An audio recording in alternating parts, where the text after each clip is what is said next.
Raymond, Vickery, your assessment of US Commerce Secretary Howard Lutnick's claim that the trade deal didn't go through because Prime Minister of India didn't call. What do you make of the contradictions in what the Commerce Secretary says and what the President said a couple of times that the Prime Minister called and words to that effect? Well, thanks very much for having me. My take on this is that this is Howard Lutnick trying to emulate his boss, President Trump, as a transactional person who comes out on top, that anything that happens that's good was his doing, anything that happens bad was somebody else's fault, and also to try to make good TV out of it.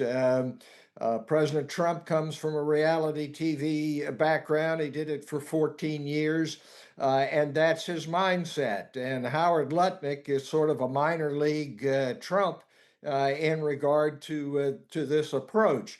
The concept that the deal didn't go through because of a phone call is absurd. There have been 8 such phone calls over the past year and plenty of opportunity to talk. But what is true, of course, is that President Trump expects his ego to be salved on this, and that he be praised as the great man who has brought order out of chaos, triumph out of delay, and that he is the one who's in charge. Lutnick, and Mr. Garg, let me quickly bring in Mr. Garg. India is very clear. We've heard Mr. Piyush Goyal, we've heard External Affairs Minister Dr. Jaishankar, we've heard Prime Minister Narendra Modi repeatedly on this. What part of this does the US not understand in your view, sir? What do you make of what's happening with the trade deal? See, any trade deal happens when both the sides have it to their utmost satisfaction. It's not one-sided deal which happens anytime. So if India has certain kind of no-goes, red lines, certain issues with the trade deal, and those are not agreeable to the United States, or the United States has certain demands which India is not prepared to accept, the deal will not happen. I think it's as simple as that. Why should United States not understand India's position is for the United States to actually express. But as I see it, United States want certain things, especially on the agricultural goods, access for dairy, for corn, soybeans, and other things, which India is not prepared to do. United States want India to stop purchases of Russian oil. It may be an unfair demand, but that's what they want. So if you don't give in to that, if you don't accept that, the deal will not happen.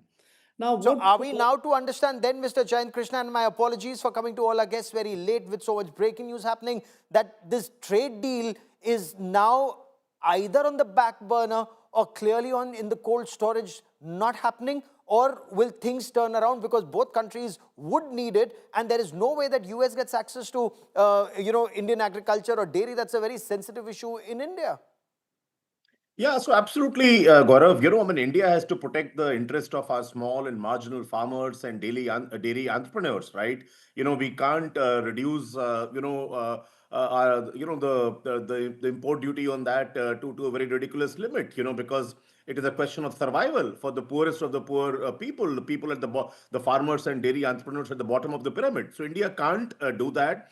And India, at this stage is very, very clear. It wants the deal, but a bad deal is worse than no deal at all, right? So, yes. And India is diversifying. If the deal comes through with the US, good enough. Otherwise, India has diversified. It has a FTA with UK, with UAE, with Australia, with the European Union around the corner. Hopefully, I think, and we have to diversify our trade. That's very, very important. Laying all eggs in the American basket has not worked.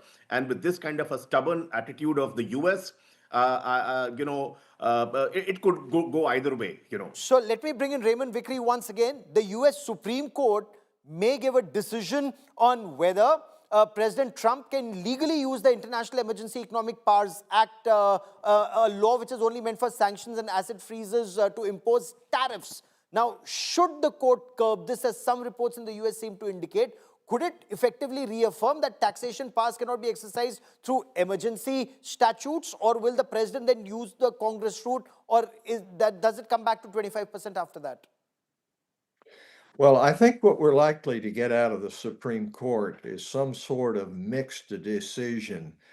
I don't think that there's going to be a yes or no on this.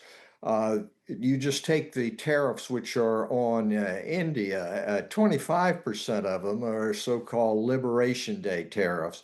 That stands on very shaky legal grounds in the United States and is likely to be affected. The 25% on for Russian sanction relies on entirely different legal grounds, and that is much more likely to be upheld as within the powers of the president to conduct international relations.